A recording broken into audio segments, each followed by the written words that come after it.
ये सब बातें जब सोचती थी कि यदि बेटा मेरा समझदार रहता तो खुद कहती कि पगलैया को लेकर के आ जाओ, लेकिन कहता नहीं है, ऐसा समय है नहीं, ठीक है ना। और ये भी बात सोच करके रोने लगती थी, यह भी सोचती थी यदि बोलेंगे कहीं मना भी कर दिया दिखाने के लिए तो क्या करेंगे, तो बहुत सारी बातें।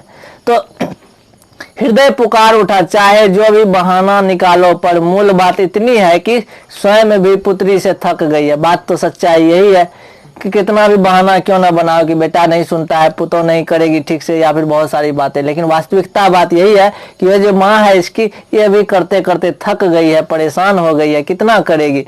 माँ जी नींद में चौंक उठती है, बोल उठती है क्या मैं थकी हूँ, अचानक उसका नींद टूट जाता है। यानी ये सब चीजें सोते सोते वो सोच रही थी, ठीक है। अचानक नींद से चौंक के उठ जाती है और बोलती है मैं थकी हूँ, ठीक है। ये चीज खुद से बोल रही है, मुंह से आवाज निकलता है। हृदय में दुने वेग से पुकार उठता है। दुने वेग का मतलब क्या हो गया, तेजी से पुकार उठना। एक बार नहीं 1000 बार करूंगी अपनी बेटी के लिए, करने हमको कोई दिक्कत नहीं है ना। जब करना है तो हर हाल में करना है ना। कंप्लीट कोर्स करना है 10वां का, तो जनवरी फरवरी तक में सारे यूट्यूब पे सारे वीडियो आ जाएंगे, तो वो एनर्जी होना चाहिए हमारे अंदर, ठीक है ना। माँ जी को लगा उन्होंने पुत्र को पत्र लिख करके बहुत बड़ी भूल कर दी, क्योंकि माँ जी को ऐसा लगा कि हो सकता है वह मना कर दे। इतनी जल्दी क्या थी, जाड़े में उसे दवाखाना में भर्ती करना पड़े, क्योंकि आगे ठंडी का महीना था। सोचिए हम क्यों हड़बड़ा गए, ठंडी के बाद करते तो ऐसा होता, कहीं हम जल्दी तो नहीं कर दिए। रात में मैं कितनी बार ओढ़ाती हूँ, मतलब क्या होता है, वो तो पागल थी मंगू, रात में सोती होगी, कपड़ा शरीर पर से उतर जाता होगा तो उसको ध्यान भी नहीं रहता होगा, ठंडा लग जाता होगा, है ना। तो ये चीजें, क्योंकि बचपन में हम भी सोते थे तो यदि मेरे देह पर से रजाई निकल जाता था तो ओढ़ा दिया जाता था ऐसे करके, ठीक है, चचा उड़ा देते थे। तो ये समझदारी था। तो पगलैया थी तो पगलैया के लिए तो कुछ ना कुछ करना पड़ेगा। इसको तो अकल खुद है नहीं, पढ़ने के समय में भी उधर उंगली घुसा रही है, करंट लग सकता है इसको। तो ये चीजें, तो ये हाल है मंगू का।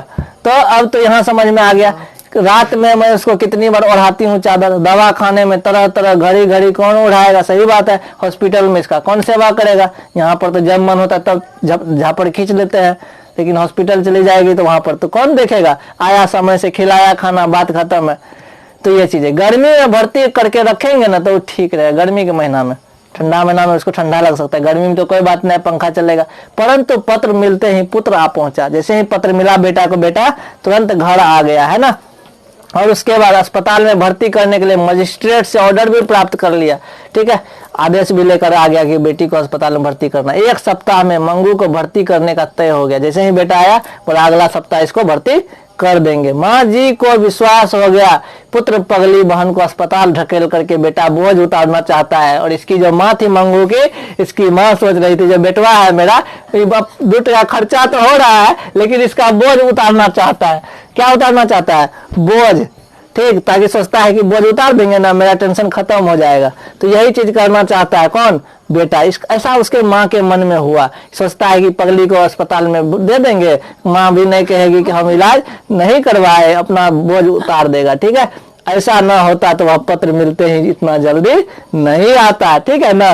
तो हो गया। देखो पगली यहाँ बैठी है, वहां घिसक रही है, कभी कुछ कर रही है, कभी कुछ कर रही है, उसका दिमाग काम नहीं कर रहा है। लेकिन इसके मन में, माँ के मन में यही शक आया, सच में यदि इसका बेटा चाहता ना कि इसकी बहन खुश रहे तो वह जल्दी नहीं आता। तब इसीलिए आया है कि ताकि लोग भी ना कहे कि हम उसका सेवा नहीं किया है, अपना कर्ज भार उतार रहा है बस। तो ये चीजें हो गई। तो बोझ उतारना चाहता है, ऐसा नहीं होता तो वह जल्दी नहीं पहुंचता। कुछ सोर्स आदि लगा करके तुरंत डॉक्टर और मजिस्ट्रेट से मंजूरी कराता है किसी लिए। यदि ऐसा होता, उसको प्रेम नहीं होता है तब ना हुआ, जल्दी से हॉस्पिटल का नंबर लगवा लिया, मजिस्ट्रेट से बात कर लिया, तुरंत इसको पगलैया को हटाने के लिए रास्ता से हटाएगा, टेंशन खत्म। इन्हें लगता था कि अभी यह विचार स्थगित कर दे, माँ को ऐसा लगाना है, अब कैंसिल कर देते हैं इन चीजों को, ठीक है, गर्मी के महीना में भर्ती करेंगे। पर पुत्र के कहने के लिए जबान खुलती ही नहीं, बेटा के सामने कुछ बोलती ही नहीं थी। बड़ा बेटा था तो उसके सामने मुंह खुलता नहीं था। वह बड़ी मुश्किल से छुट्टी लेकर आया होगा। फिर क्या सोचने लगी, बेटा तो बड़ी छुट्टी लेकर आया होगा ऑफिस से, भर्ती करने का प्रबंध कर चुका है, मना कैसे करूंगी, है ना। उसे लगेगा कि माँ को दूसरा धंधा नहीं है, बुलेबो की फालतू का अब कहती है भर्ती नहीं करवाएंगे पगलैया को, तो ये प्रॉब्लम। तो मंगू को अस्पताल में भर्ती कराने जाना था। माँ को उस रात बिल्कुल नींद नहीं आई, ठीक ना। मंगू को सुबह हॉस्पिटल में भर्ती कराने जाना था। रात भर मंगू की माँ परेशान थी, ठीक ना, कि अब बेटी को सुबह लेकर चला जाएगा। इसकी चिंता में उसको नींद ही नहीं आई, भर रात जगी हुई थी। सुबह एक विचार भी आया कि वह साथ में न जाए तो अच्छा, मतलब सुबह एक विचार क्या आया, वह साथ में ना जाए तो अच्छा, अस्पताल वाले बेटी को उनसे अलग करेंगे तो उसे सहन नहीं होगा। बोले कि सुबह हम देखबे नहीं करेंगे बेटी को ले जाते हुए, क्योंकि हम देख नहीं पाएंगे, हमारा हृदय जो है रोना शुरू हो जाएगा, हम परेशान हो जाएंगे।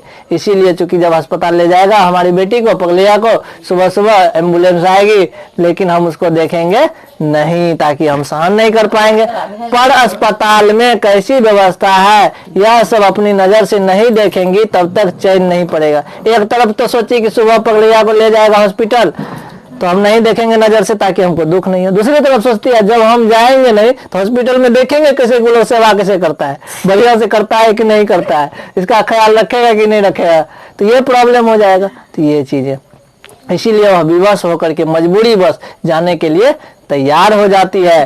पर मंगू को लेकर वह घर से बाहर निकलने लगे तो मानो इस पे ब्रह्मांड का भार आ गया।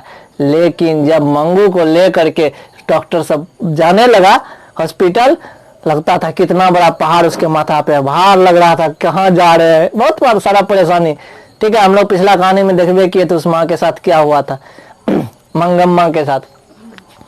तो यहाँ पर ये चीजें हो गई। आंखों में सावन भादर शुरू हो गया, एकदम आंख से आंसू जाने लगा टपाटप। ठीक है, नजर मंगू पर चिपक गई, वह किसी तरह से उखड़ती न थी। मंगू अपने को पहनाए गए कपड़ों को रंग को जी भर देख रही थी, क्योंकि पगलिया को आज पहली बार कहीं बाहर जा रही थी तो बढ़िया बढ़िया ड्रेस निकाल के पहना दी। चकाचक ड्रेस देख करके पगलिया ड्रेसें निहार रही थी, रंग बिरंगा ड्रेस। ठीक है, तो ये चीजें थी। तो कहीं ना कहीं वह अपने रंग बिरंगा कपड़ा को देख करके अजीब सा भाव कर रही थी। कभी माँ को देख करके मुस्कुरा रही थी, है ना, कभी उधर देख कर मुस्कुरा रही थी, कभी कपड़े को देख करके खुश हो रही थी। तो मंगू क्या कर रही थी, ये सब चीजें कर रही थी। उस समय उसकी माँ का कलेजा कट रहा था, उसकी माँ का तो कलेजा कट रहा था। कभी माँ को देखकर मुस्कुरा रही थी और कभी अपने ड्रेस को देखकर मुस्कुरा रही थी। तो ये हाल था। तो माँ का तो कलेजा फटेगा ही, अब कहाँ जा रहे, नया जगह क्या होगा, कैसा होगा। गाय बैल भी उसे पुराने खुटे से खोलकर दूसरी जगह ले जाया जाता है। तब आसामी के घर जाने में आनाकानी करते हैं। और उसकी माँ क्या सोचती है, गायों बैल को जब एक घर से दूसरे घर भेजते हैं ना तो जाने में आनाकानी करता है और नहीं जाना चाहता है ना। जैसे देख लो, खस्सी बकरी को बेचो तो बेचने के समय जो लेने वाला आता है तो बकरी भागता है उसको देख करके। तो ऐसा ही कुछ था उसके साथ। मंगू को इतना भी ध्यान नहीं था कि वह प्रत्यक्ष अनुभव करती कि माँ जी थियोडी से पिसल गई। हृदय कलकला उठा, अबोध पुत्री का दुनिया में कोई नहीं, सगी माँ भी उनकी न हुई। मंगू को इतना भी ध्यान नहीं था कि प्रत्यक्ष अनुभव करती, माँ जी थियोडी से पिसल गई। ठीक है, कोनो जगह से उसकी माँ क्या हो गई, फिसल गई। तो बकलेलिया तो बकलेल की तरह थी, कभी हंस रही थी कभी कुछ कर रही थी, उसको तो समझ में नहीं था गिरी की क्या हुई, क्या चोट लगा नहीं लगा, वो चीज तो समझ में नहीं था। हृदय कलकला उठा, चूंकि उसकी माँ तो गिर गई लेकिन उसका ध्यान किस पे था, इसी पागल लड़की पर था। क्यों पागल लड़की पर था, गिर भी गई, चोट भी लग गया, लेकिन उसको ये समझ गई कैसे जिएगी कैसे रहेगी, है ना, क्योंकि इसको खुद का अकल नहीं है। पुत्र का हृदय भी भर आया, माँ की आंखें उठाने जितनी हिम्मत नहीं थी, माँ की तरफ आंखें उठाने की हिम्मत नहीं थी। जितना विलंब होता था उतना ही ट्रेन पकड़ने का समय कम होते जा रहा था। ठीक है, बेटा का भी हृदय क्या हुआ, भर गया था। आंगन के बाहर गाड़ी में जूते बैल पांव उठाने को तत्पर हो रहे थे। पुत्र ने माँ की तरफ आंखें बिना किए हुए लथरा कर पांव उठाते हुए कहा, देर हो रही है अब निकलना चाहिए। माँ उसकी चालने के लिए तैयार नहीं थी। आंगन से निकलते समय उसके धोती के कोने से आंख पोंछ लेती है। उसकी माँ क्या करती है, आंख के आंसू को पोंछती है। पड़ोस की एक स्त्री ने मंगू का हाथ पकड़ करके आगे किया, मतलब विदाई का समारोह चल रहा था, कोई हाथ पकड़ के इसको आगे बढ़ाया गाड़ी पे चढ़ाने के लिए। अंत में कड़वा घुट का हृदय पी करके घुटनों पर टेक करके वो खड़ी हुई। उसकी माँ दोनों घुटना पे हाथ दे करके खड़ी हो गई। दो स्त्रियों ने इसको पकड़ करके बैलगाड़ी पर चढ़ाया उसकी माँ को। ठीक है, मंगू पागल है यह जानकर ट्रेन के अन्य मुसाफिर अच्छा खासा चर्चा का विषय मिल गया। लेकिन जब ट्रेन में जाने लगी तो मंगू के बारे में सबको पता चल गया। ट्रेन में बैठेगी तो अगल बगल पता चल गया पागल है। सब कोई चर्चा इसी का कर रहा था पूरा ट्रेन में। तो वहां पर क्या हो गया, ऐसी खाती पीती सुखी लड़की को अस्पताल में रखेगी, 1 महीने में तो यह लकड़ी जैसी हो जाएगी। अब उसी में से कोई खिसका हुआ भी आदमी था, इतनी मोटी ताजी सुंदर लड़की, अब पगलैया है तो क्या हो गया, हॉस्पिटल में जाइए सूखा पका जाएगी, खाली हड्डी बचेगा। तो ऐसा ऐसा लोग चर्चा करने लगा। इसका माँ सुन सुन के इसका दिमाग में तो कुछ ना कुछ हो रहा था मंगू की माँ को, क्योंकि वह पहले नहीं जानती थी। वहां तो जानवरों के तरह जितना दिया जाता है खाना, बस जैसे जानवर को खिलाया जाता है वहां वैसे खिलाया जाता है, जो भी हड्डी में मांस है सब गल जाएगा। तो ये चीजें हमारे गांव में एक वृद्धा को उसके लड़के 5 साल में अस्पताल भर्ती करके आए, पर कोई फर्क नहीं पड़ा। कोई और बोल रहा है क्या, अरे हमारे गांव में भी एक लड़का था पागल हो गया तो उसको भी हॉस्पिटल में दिया, 5 साल रहा, कोई फर्क नहीं पड़ा। एक तो कुसुम का देख करके उसके मन में हिम्मत हुआ कि कुसुम ठीक हो गई तो मेरी बेटी भी ठीक हो जाएगी। अब कोई ट्रेन में कह रहा है कि मेरा बेटा 5 साल से था, कोई फर्क नहीं पड़ा। गांव का कोई व्यक्ति मिलने जाता तो वो रोने लगती थी, पांव पकड़ करके कहती थी मुझे यहाँ से ले चलो, पर लड़के लाते ही नहीं थे। उसको जब हॉस्पिटल में भर्ती करवा दिया तो कोई जाता था गाँव का आदमी, कहता था हमको भी घर ले चलो। ऐसे लड़कों से क्या आशा रखी थी, वो मन ही मन सोचती थी, जो उसकी बात नहीं सुनता था। लड़के तो ऐसे अच्छे हैं, पर आजकल की बहुएं जानती है ना पहनना ओढ़ना हो, इसीलिए अधिक आदमी घर में ही पोसाता ही नहीं है। मतलब क्या हो गया, लड़के तो ऐसे अच्छे हैं, कौन बोलती है सबसे पहले तो लड़का को खराब क्यों बोलती है, इसकी माँ मंगू की माँ इसलिए बोलती है, उसकी माँ का कोई सुनता नहीं है। वो लड़का आया बोला कि ले चलो बाबू गाँव, तो नहीं सुना, चल गया, कौन लेके जाता है पच्चल को, ठीक है। लेकिन मन ही मन फिर बोलती है लड़का तो अच्छा होता है, आती है बहुएं सब ना, इसीलिए लड़का को बिगाड़ देता है, ठीक है। तो ये चीजें, इस लड़की की माँ नहीं है क्या, कोई पूछा इससे, क्या पूछा, इस लड़की की माँ नहीं है क्या, जो पगलैया लड़की थी। तभी माँ तो सुन ली, तो क्या हुआ, किसी ने क्या बोला, इस लड़की का माँ नहीं है क्या, माँ तो बगले में थी। इस सुन करके उसका हृदय कलेजा में घाव जैसा हो गया है ना, आंखों में आंसू आ गए, कंठ रुंध हो गया, शर्म से आंखें झुक गई, साथ साथ सिर भी झुक गया। माँ जैसा उनका दावा भी अपने आप व्यस्त हो गया। बाप रे, आप माँ होकर के इसको धकेल रही हैं, अस्पताल वालों का क्या दोष दिया जाए बताइए। आप माँ होकर के इसको हॉस्पिटल में भर्ती करने आई, पगलैया को हॉस्पिटल में कैसे देखेगा, रंग बिरंग का लोग होता है, कोई कहता है हॉस्पिटल में भर्ती करवाइए ठीक हो जाएगा, देखो ढकार लेती है बिना कारणों का। तो ये चीजें, तो इसको जो है भर्ती करवा दिए। बताइए आप माँ है क्या, अपना माँ है, तो कहती है हाँ। तब बोलता है बताइए आपका बच्चा, आप इसको हॉस्पिटल में क्यों भेज रही है। तो ये सब चीजें, तो अलग अलग बातें सुन करके उसके मन में बहुत ही चोट पहुंचता है। माँ जी यदि अकेली होती या लड़के को बुरा लगने का भय ना होता तो लौट आती, गाड़ी से मंगू को लेकर घर वापस आ जाती। क्योंकि गाड़ी पे ही थी, तरह तरह के लोग मिल रहे थे, बहुत सारी बातें बोल रही थी। अब गाड़ी पे थे तो लौटती कैसे, ट्रेन को तो मुड़वा नहीं सकती थी। इसीलिए भारी कदम और भारी हृदय के साथ वह अस्पताल में अब प्रवेश करती है। यानी इतना जो कहानी था वह सब इसके साथ ट्रेन में ही हुआ था। कोई बोलता था भैया ये पगलैया को हॉस्पिटल में क्यों भर्ती करते हैं, कोई कहता था कुछ, कोई कहता दुबला पतला जाएगी, सिर्फ हड्डी बचेगा, ऐसा ही कुछ था। लेकिन अब धीरे धीरे ट्रेन रुकी और हॉस्पिटल में यह प्रवेश की।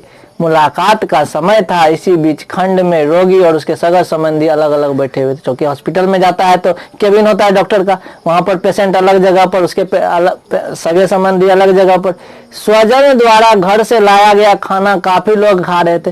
जो जो अपने अपने घर से खाना लाया था वो लोग खा रहे थे। कोई कोई फल भी खा रहा था। एक पागल पति के साथ पत्नी घर के बच्चों से बातें कर रही थी। एक पागल पत्नी ने उसका पति, एक और देखो वहां पर बहुत सारे पेशेंट थे, किसी का पति पागल था, किसी पत्नी पागल था, आओ पगलैया माई पगलैया बेटी को लेके गई थी। तो ये चीजें था, कोई अपने पागल पति से मिलने आया था, कोई अपने पागल पत्नी से मिलने आया था, अलग अलग बातें थी, ठीक है। तो इसी में से क्या हुआ, बगल में खड़ी एक वार्ड परिचारिकाओं की तरफ इशारा करके फरियाद कर रही थी, ये जो भूतनिया है ना, मुझे अच्छे कपड़े पहनने नहीं देती, अच्छा खाने नहीं देती है। मतलब समझ में आया। एक पागल पत्नी से उसका पति मिलने आया था, ठीक है ना, पागल नहीं था पति, पत्नी पागल थी। तो पत्नी पगलनी बोलती है जो है ना उधर परिचारिका, वो हमको न खाने देती है बढ़िया से, न कपड़ा पहनने देती है। तो पागल थी तो ये बोली, ठीक है। वो जो भूतनिया है मुझे अच्छे कपड़े पहनने नहीं देती है, मुझे अच्छा खाना नहीं देती है, सिर में तेल नहीं लगाने देती है, पागल तो ऐसे बोलता है। तो ये चीज है। माँ जी उस समय परिचिकाओं की तरफ देख रही थी। उस पागल स्त्री के लिए जो परिचारिका थी, परिचारिका का मतलब क्या होता है, जो देखभाल करने वाली थी, उसी पे शिकायत कर रही थी वो पगलिया।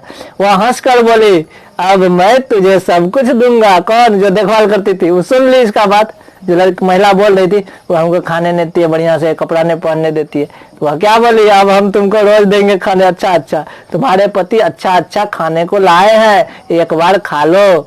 तो वो जो देखभाल करने वाली थी वो क्या बोली, तुम अभी खा लो, तुम्हारे पति बढ़िया बढ़िया खाना लाए हैं। पागल तो कुछ बोल देती थी ना, है ना। तो ये चीजें। उस पगली स्त्री ने कहा, मैंने मंजन नहीं किया है, मैंने मुंह नहीं धोया है। तो पागल थी तो इसी तरह की बातें करेंगी ना। तो ये चीजें देखो, माँ जी ने देखा तो उसका मुंह धुला था, फिर भी जरा खींचे। परिचारिका ने पानी का लोटा देकर मुंह धुलाया। मतलब क्या हुआ, उसका मुंह एकदम साफ था। तो माँ जी उसके नजर दी मुंह पे, सही में मुंह नहीं धुआ हुआ है क्या। तो देखी तो मुंह तो चकाचक है, दांत भी धोया हुआ है। तो समझ गई पगली, अपने मन से बता रही, मैंने मंजन नहीं किया है, मैंने मुंह नहीं धोया है। तो तब पर भी जो देखभाल करती थी वह पानी दे दी, उसका कुल्ला करवा दी, रुमाल से मुंह पोंछ दी। तब माँ जी को विश्वास हुआ, नया बढ़िया से सेवा करती है। देख ली सामने में।